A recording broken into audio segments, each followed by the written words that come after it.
would be speaking at 4 p.m. Madrid time at the U.S. Climate Action Center here inside the UN Climate Summit.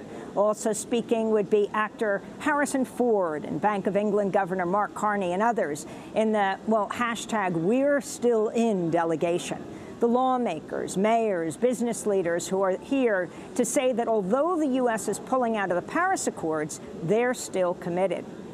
Throughout the climate conference, the delegation has been speaking and taking questions from the press. So we packed up our gear and headed to Bloomberg's news availability, to the news conference. This would be our chance to get a question in to the 2020 presidential hopeful. When we arrived, the pavilion was mobbed with press. We got in, many didn't. Harrison Ford addressed the packed room of reporters. We know the facts. What we need now is the courage to act. In 2017, my country's federal government demonstrated a lack of courage, threatening to pull out of the Paris agreements. And if we don't elect new leadership, they're going to continue to do that.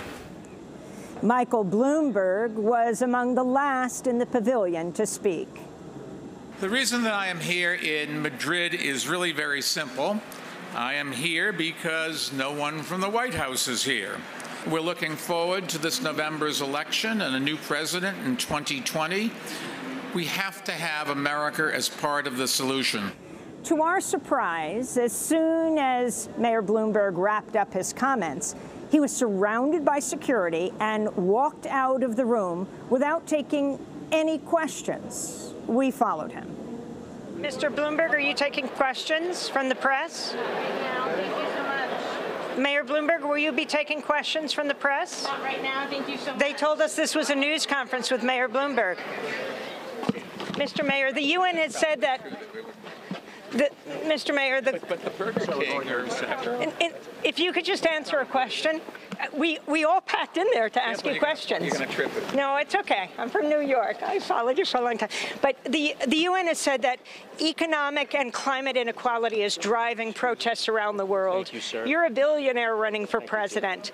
You've spent tens of millions more dollars than the other presidential candidates. Will that be your strategy to win the presidency? We're here to talk about climate this week. We're not taking I said the UN said that climate inequality. I understand the question. But he can answer for himself. He can, but I'm telling you that we're only here to talk about climate. The mayor can answer No, but he's for not himself. traveling as a candidate. So here's part of the reason why we're here, and it's really important for the context of the event.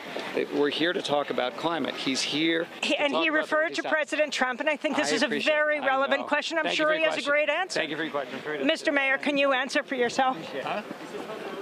It's actually important for the event, and they've actually asked us beyond stuff like that not to take political questions. But I think it's very important. These protests around the world are around climate and economic inequality.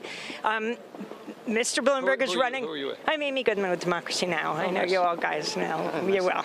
Hi, my name's Kevin Sheik. Hi. Nice to see you. Nice to see you. Mr. Mayor, can you respond to the question? We were told this was a news conference. That's why so many reporters packed in. Oh, okay, well, yeah. Not what we told you. Thank you. Thank you, Miss. Mr. Mayor, how do you think that, these global protests around inequality should be addressed? Yep.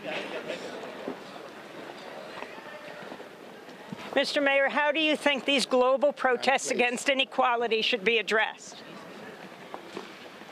If you answer it, I'll stop asking. Mr. Mayor, how do you think these global protests against inequality should be addressed? This is a secure zone, right? Secure zone? You don't just slam me against the wall. Yeah, but this is a secure zone. You're not allowed to come. No, you are yourself. So we went to this event that Mayor Bloomberg was speaking at that was billed as a press conference. Many press packed into the room. We listened to Mayor Bloomberg talk about climate crisis, and we all had questions. And my question to him was, in light of the global protests that are taking place, the UN says these protests are being driven by inequality and both economic and climate inequality. As a billionaire who is running for president, how does he address that issue? When he ran for mayor 3 times, he spent more than $250 million of his own money. At the time, it was more than any official in U.S. history, any politician in U.S. history. Now he's entered the presidential race. He has spent $90 million on ads, $20 million than any other presidential candidate. Is this his strategy, I wanted to ask him, for winning the presidency? I tried to ask the question. The police slammed me against the wall. The mayor was right there within a few feet of me. He could have answered at any point. One of his spokespeople said he's not here to talk about running for president. And yet he talked about President Trump and the fact that the U.S. is being pulled out of the UN climate summit. I think it's a very fair question in light of what's happening here in Madrid and what's happening around the world. We tried our best. He was silent for a long time. I was walking pretty much at his side. So we'll try again another time. But Mayor Bloomberg should be willing to answer questions, not call a news conference, and then not answer questions when the press packs in. So that was 2020 presidential candidate Michael Bloomberg refusing to answer questions after speaking to a packed room of reporters here at the UN Climate Summit. The man who was running interference for him, Kevin Sheekey, is in fact Bloomberg's 2020 presidential campaign manager.